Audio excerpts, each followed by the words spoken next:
The month of August, as you may know, is one of the most popular months of the year to take a vacation. And for my family, that's usually because it's the tail end of the kids' summer vacation and the last chance for us to get away together. The kids are nearly grown now. Our youngest is just a few weeks away from turning 16.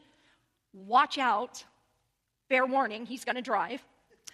I am pretty confident that Mike and I will start planning to vacation when it's cooler, please. Now that the boys are old enough to opt out of our famous or infamous, depending on who you ask, family road trips. I can't imagine them wanting to share a back seat, given the fact that all three of them are over 6 feet tall now. Although it might be funny to see, so work with me on getting them to go. Just one trip. Anyway, those of us who have eschewed a vacation and have been home this month, we've decided to take a permanent vacation of sorts.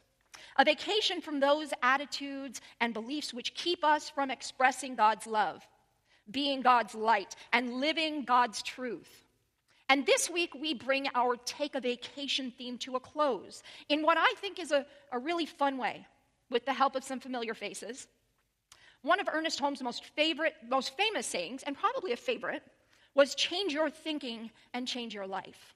Well, it's my deepest desire that this month, we've realized the power that our thinking has in creating a change in our lives, a change for the better, one that's free of scarcity, free of anger, and free of stress. And today we take a vacation from negativity, and this is a big one. We all, myself included, complain and whine and see some things from a less than positive perspective from time to time, do we not? Yeah.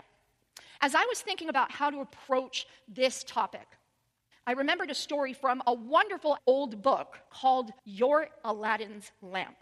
It was written by Harlan Ware and somebody else whom some of you may be familiar with, William or Bill Hornaday. Some of you got that. Bill Hornaday was Ernest Holmes' protege, his successor when Holmes transitioned in 1960, and he was instrumental in convincing Ernest to turn his Institute of Religious Science and Philosophy into the Church of Religious Science, and to build the physical church, which is now known as Founders Church in Los Angeles, where my parents were married, which is kind of cool. And it may come as no surprise that I grew up listening to Bill Hornaday's radio show every week. Unsurprisingly, it was also called This Thing Called Life. So Bill's teaching is kind of like a metaphysical comfort food for me. In Your Aladdin's Lamp, he tells us the true stories about the days in the 1940s and 50s in LA before the Institute. Again, it was originally called the Institute of Religious Science and Philosophy before it became a church. And in it, there's this amazing story of a conversation between Bill Hornaday and a New York cab driver, Julius Podholtz, who moved to LA and had an alarming case of negative thinking, to say the least. So this morning, I want to tell that true story. And I've paraphrased it a bit to reflect modern times. But pay close attention because it proves the power of taking a vacation from negative thinking. Better yet, I'm going to let you watch the story unfold. Imagine, if you will, a small business office. There's a desk with a name plaque which reads Dr. Bill Hornaday, Institute of Religious Science and Philosophy. Dr. Hornaday sits behind the desk, quietly working, when a woman rushes in as though she's on a mission, and she is of sorts. There's a cab driver here with a note for you, Bill. He says he's promised Marion to let you talk to him for 5 minutes. The note is from one of the church practitioners. It reads, Dear Dr. Bill, this will introduce Julius Podholtz, the most alarming case of negative thinking I've ever encountered. He is like an accident going somewhere to happen. I simply couldn't get through to him. But now he has agreed to spend 5 minutes talking with you. Do what you can. He needs help. Marion.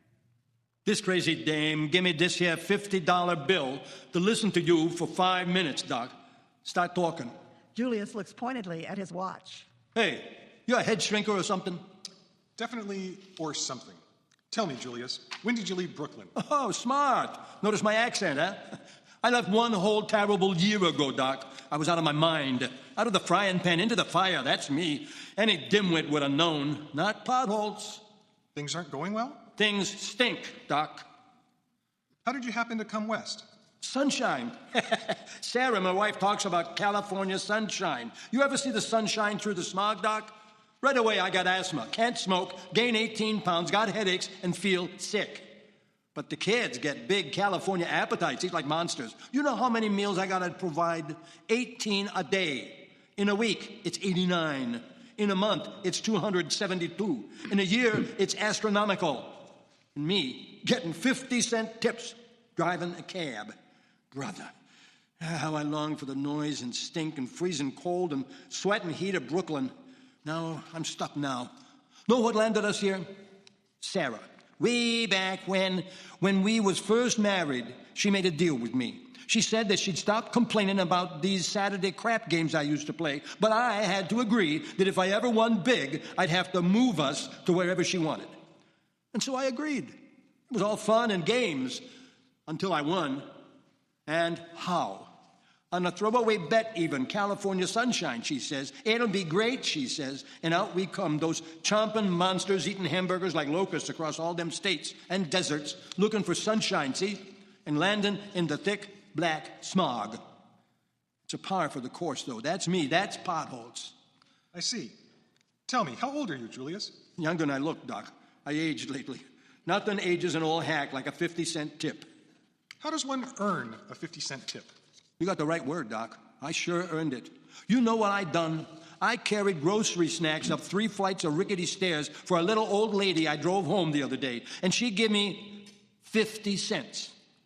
In pennies yet. No tip for the fare and pennies for the groceries. That's the bottom of a long, lousy downhill slide. Remembering that he only agreed to a short meeting, Julius pointedly looks at his watch again and with mild impatience. Start talking, Doc.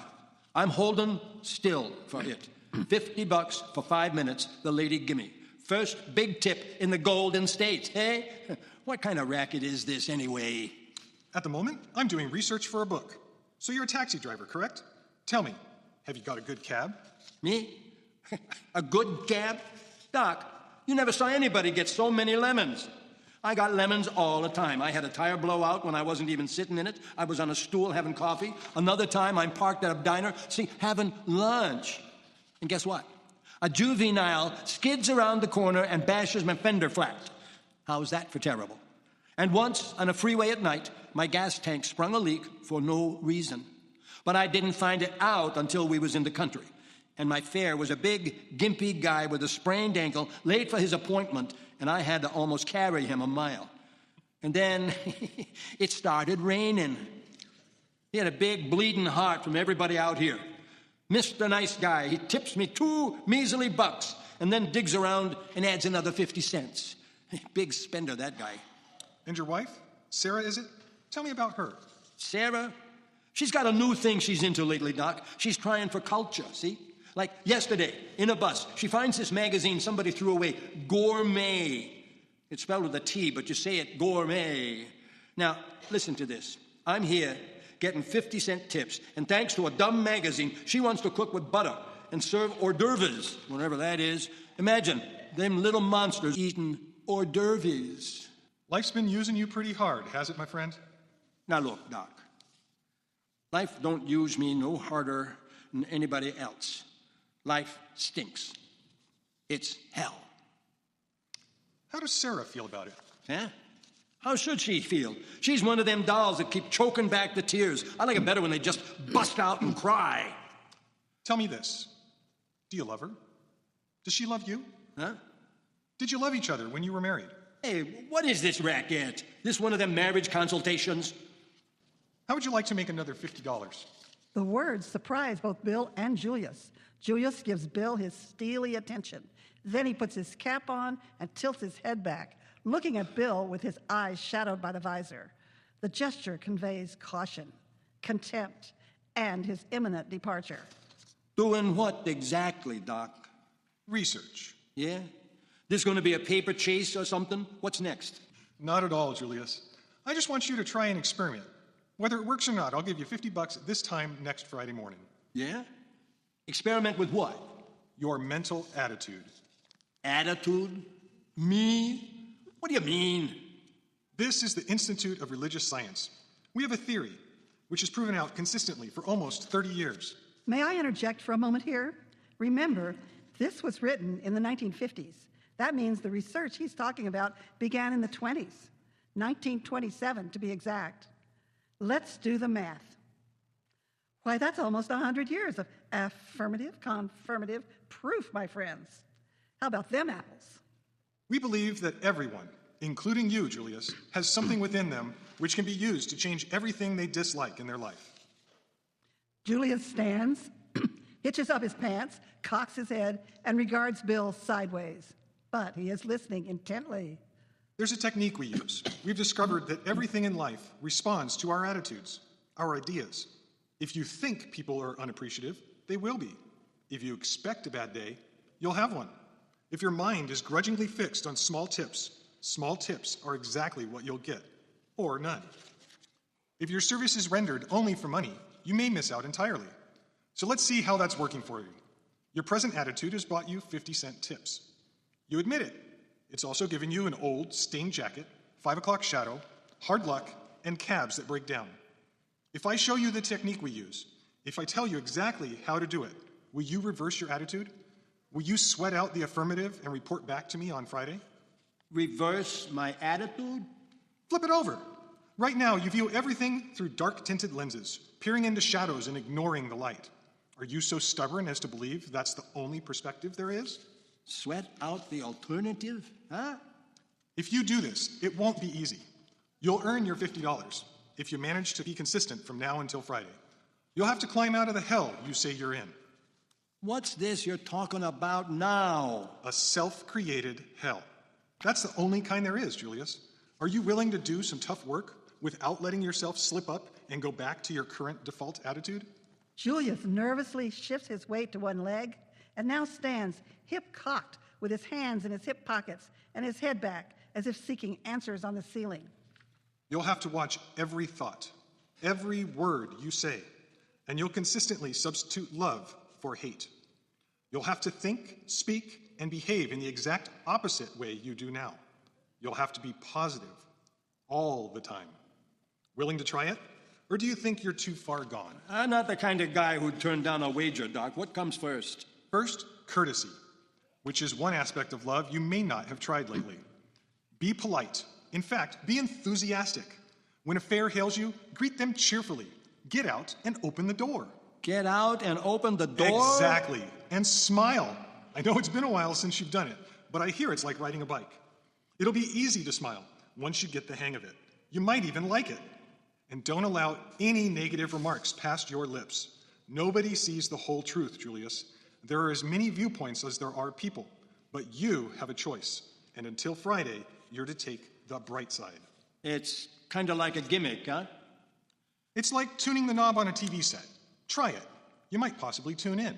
For the sake of context, let me jump in here. Although a lot of this play has been reworked to reflect modern times, it was originally written in the days when remote controls and dedicated TV channels didn't exist. There were only manual switches and knobs for control. I know it's hard to imagine, but that's how things were in the mid-1900s. Yes, that's what the kids are calling it, the 1900s. But I digress. So, then what? You'll succeed if you clarify your motives. Think it out first. Let's have a policy for the cab. Every successful business operates on a policy, right? It may help if you pretend you are taking the cab. No matter what they might do to provoke you, treat the customer as you want to be treated. That's old hogwash. Don't kid me, Doc. I went to temple a few times. What hurts you don't do to the other guy. It's nothing but old-time Jewish religion. That's the old stuff. Goes way back. Ever try it? It ain't practical in the cab business. I think it is. That's my point. $50 for a good, hard try. Anybody make you a better offer? You got a little bitty offers for such a cheerful guy with those big ideas. One day, you'll find me in a bigger one, with a glass wall and a garden outside. Yeah. At the moment, it's an idea, but that's where everything starts. My idea will become concrete block and glass eventually, with the help of a few thousand other people who also hold the vision of a beautiful new church. Concrete. And a glass wall, you say? Listen, Julius, if it goes no further than this, understand this much. Above all else, you are your own best friend, right? No one looks out for you more than you look out for yourself. So what kind of friend are you being to yourself when every thought in your mind is destructive? Julius abruptly turns his back on Bill and walks into the hall, but his footsteps slow, and he returns to the doorway. For a moment, he stands there. Then, with a smile that's almost a grimace, he takes off his cap, bows at the waist, and, giving a salute, he says, "Want a ride with Smiley Potholes, pal?" It was unintentionally funny, and Bill and Julius roar with laughter. A comedian lurks in the soul of all true Brooklynites, and it has been a long time since Julius has gotten such a laugh. A huge grin shows his big, even teeth as a long, dormant humor stirs within him. He walks out, still chuckling, and that's that. With sermons to write, appointments to keep, and people to see, Bill forgets about his agreement with Julius Potholes that week. The following Friday morning, he's writing a sermon in his office when a vaguely familiar hat sails past him and lands on the floor near the desk.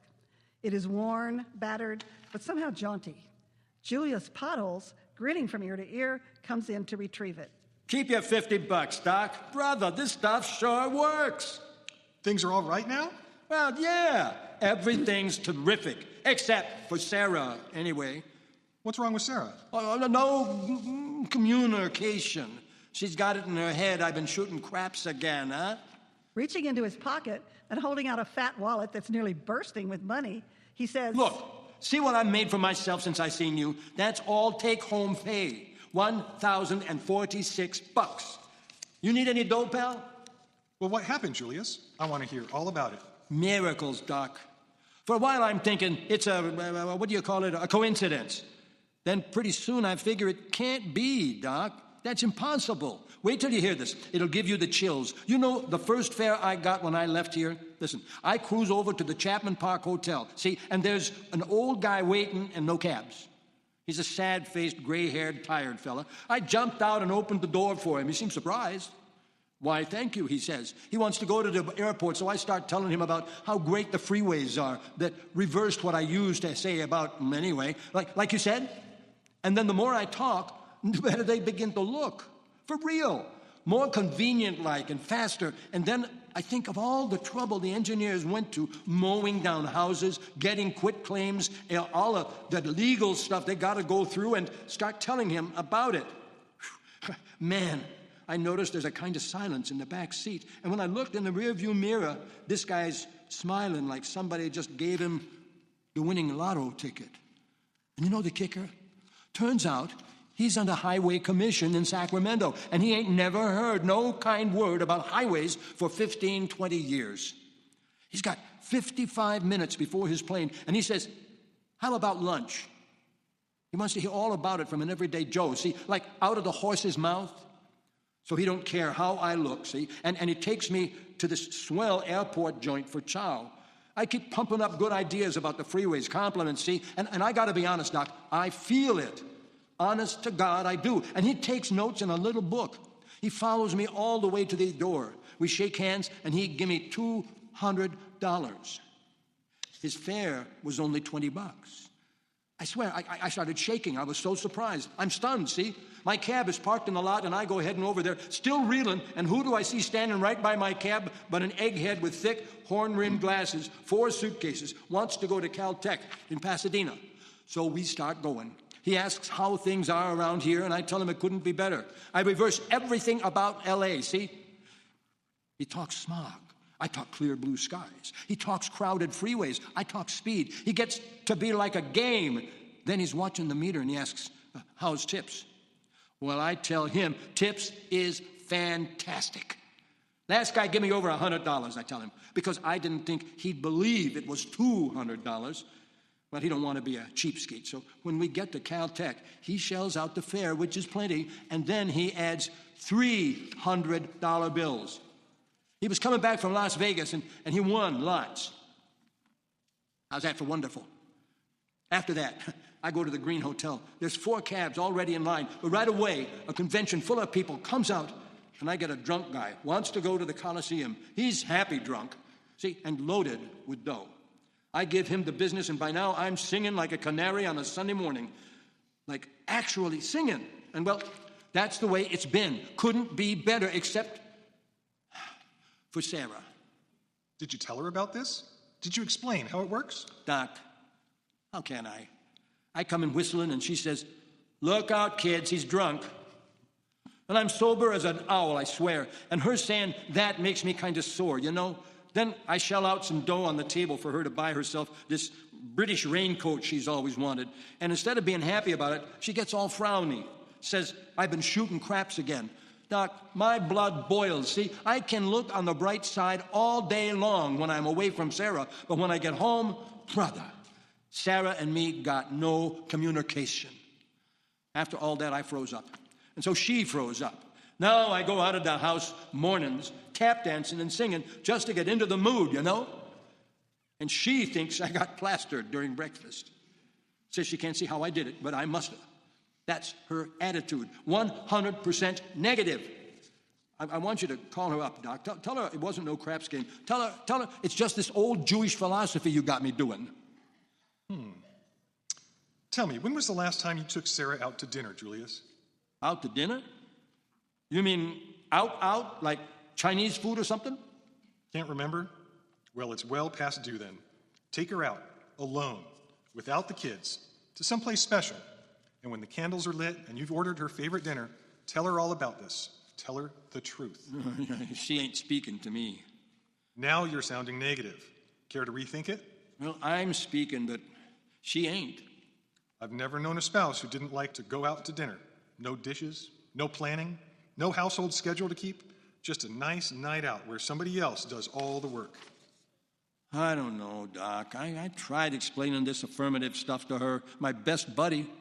And at the garage, my best buddy thinks I'm nuts.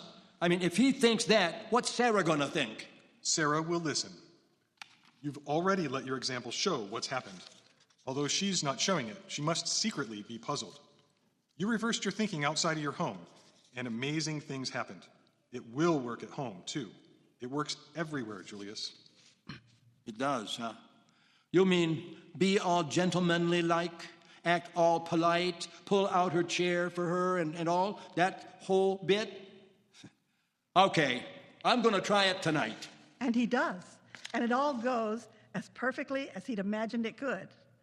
A little over a week later, at the Wiltern Theater, Dr. Bill Hornaday is standing out front shaking hands and greeting people after the Sunday service he's just held there. When her turn comes, a beaming Mrs. Julius Puddles reaches out to shake his hand. Her accent matches Julius's, cadence for cadence. She's a perky little woman in a new overcoat, which, when he compliments her on it, she says she plans to shorten it later, but she just bought it yesterday. It's reversible, kind of like my Julius. Doctor, it's like I had two husbands, see? But the best one on the inside, you know? Now it's Julius Potholes turned inside out, like back before we was married. It's a miracle.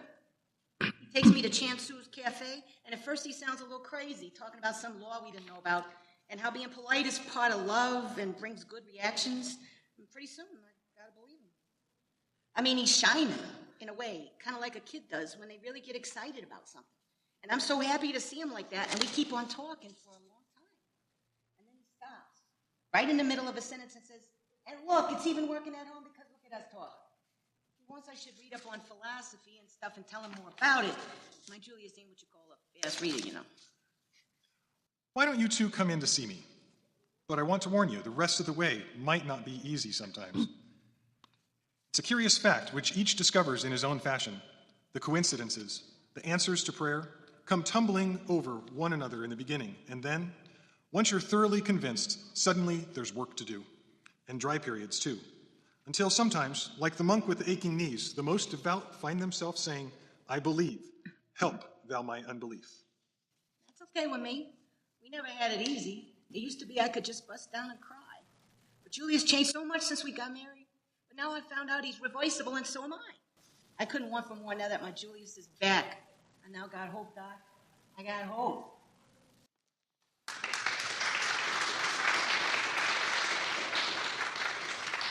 Let's hear it again for our players. And they didn't even get one full run through. That's pretty awesome. That was my dad, Reverend Terry, as Julius Potholes. My hubby, Mike Milligan, as Bill Hornaday. Our own magic Maggie Bryant as the narrator. And Mona Ross as Sarah Potholtz, the woman who gets the last word. Only in Los Angeles can you find that much talent in a single congregation. Thank you guys for playing along with me today. So after watching our little Reader's Theater play, do you see what can happen when you take a vacation from negativity? And if Julius Podholtz, the most alarming case of negative thinking the Institute of Religious Science and Philosophy had ever encountered, if he can do it, then so can we all. And it really is that simple. So let's make a promise today. Let's make a promise to ourselves. The promise that every time we notice something we don't like, or we start thinking about the stuff that's stressing us out, the stuff that irritates us or frustrates us or angers us, every time we're tempted to grumble and complain or just plain holler, we're going to catch that thought and flip it over. We're going to choose a positive perspective, and then we're going to act upon that positivity, using it as a springboard to launch us to the next moment of transformative thought and action. Every single time.